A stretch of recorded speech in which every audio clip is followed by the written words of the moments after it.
ॐ नमो भगवते वासुदेवाय। गजेन्द्रमोक्षो।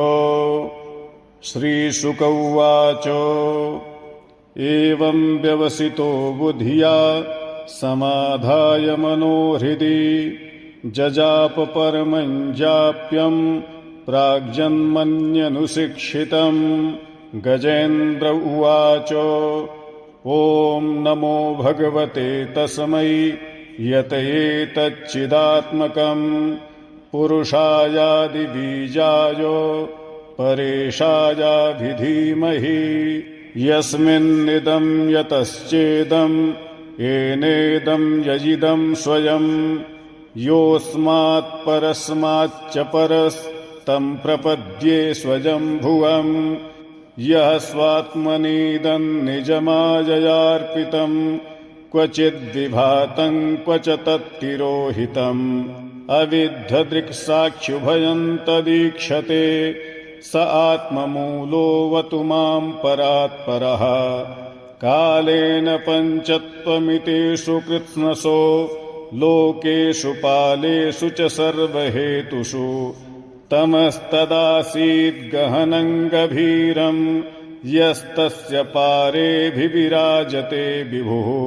न यस्य देवा ऋषयः पदं विदुर्जन्तुः पुनः कोऽर्हति गन्तुमीरितुम्। यथा नटस्याकृतिभिर्विचेष्टतो दुरत्ययानुक्रमणः समावतु। दिदृक्षवो यस्य पदं सुमङ्गलम् विमुक्तसङ्गा मुनयः सुसाधवः चरन्त्यलोकभ्रतमव्रणं वने भूतात्मभूताः सुहृदः समे गतिः।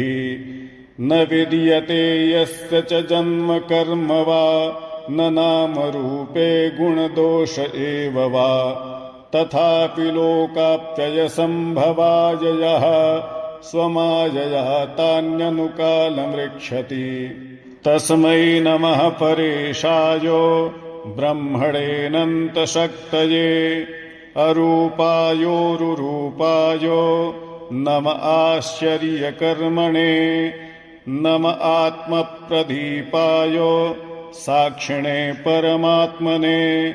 नमो गिरां विदूराय मनसश्चेतसामपि सत्त्वेन प्रतिलभ्याय नैष्कर्मेण विपश्चिता।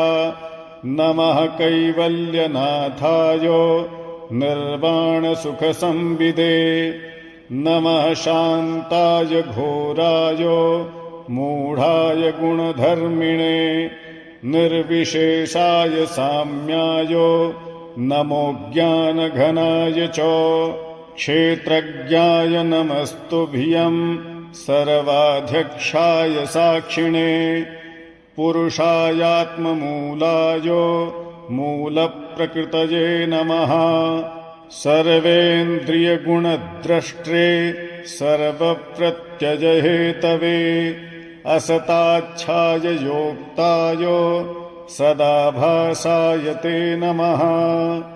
नमो नमस्तेऽखिलकारणाय निष्कारणायाद्भुतकारणाय सर्वागमाम्नाय महार्णवाय नमोपवर्गाय परायणाय गुणारणिच्छन्नचिदूष्मपाय तक्षोभविस्फूर्जितमानसाय नैष्कर्म्यभावेन विवर्जितागमो स्वयं प्रकाशाय नमस्करोमि।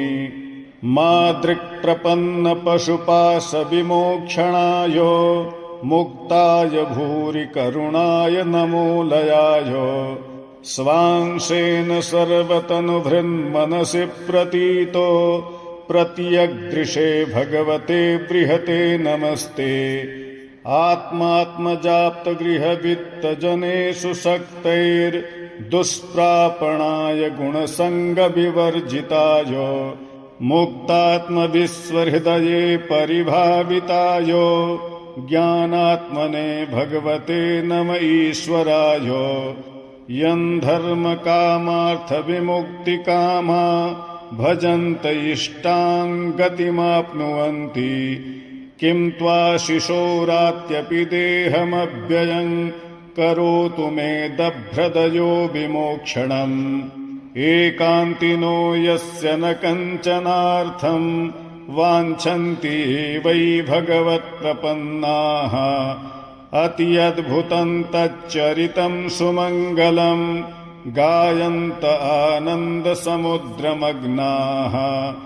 तमक्षरं ब्रह्म परं परेशो मव्यक्तमाध्यात्मिकयोगगम्यम्। अतीन्द्रियं सूक्ष्ममिवातिदूरो मनन्तमाद्यं परिपूर्णमीढे।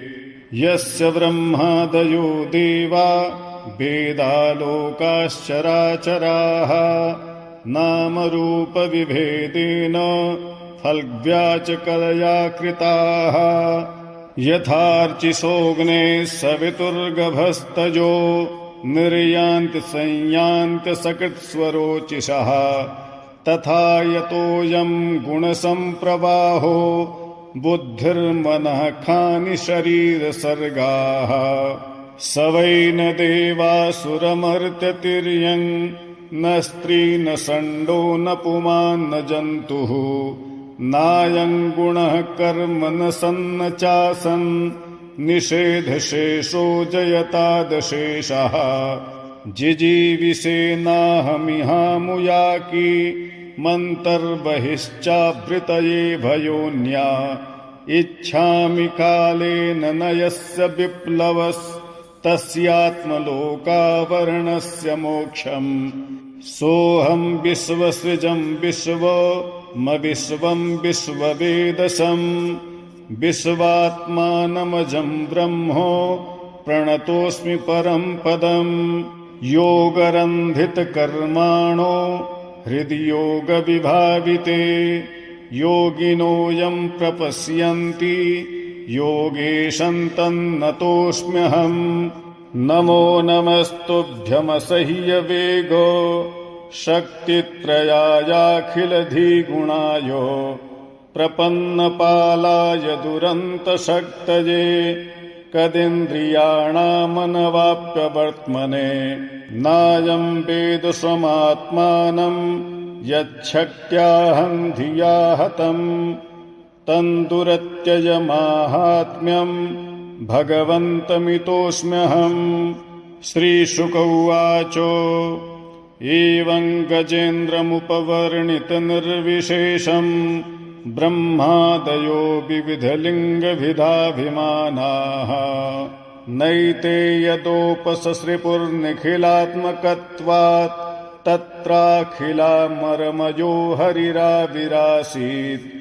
तन्तद्वदार्तमुपलभ्य जगन्निवासः स्तोत्रं निशम्य दिविजैः सह संस्तुवद्भिः। छन्दोमयेन गरुणेन समुह्यमानश्चक्रायुधोऽभ्यगमदासु यतो गजेन्द्रः। सोऽन्तः सरस्युर्बलेन गृहीतार्तो दृष्ट्वा गरुत्मतिहरिं ख उपात्तचक्रम्। उत्क्षिप्य साम्बुजकरं गिरमाह कृच्छ्रान् नारायणाखिलगुरो भगवन् नमस्ते। तं वीक्ष्य पीडितमजः सहसावतीर्य सग्राहमाशु सरसः कृपयोज्जहार। ग्राहाद्विपाटितमुखादरिणा गजेन्द्रम् सम्पश्यतां हरिरमुमुच दुस्त्रियाणाम्। ॐ नमो भगवते वासुदेवाय। श्रीकृष्ण परमात्मने नमः।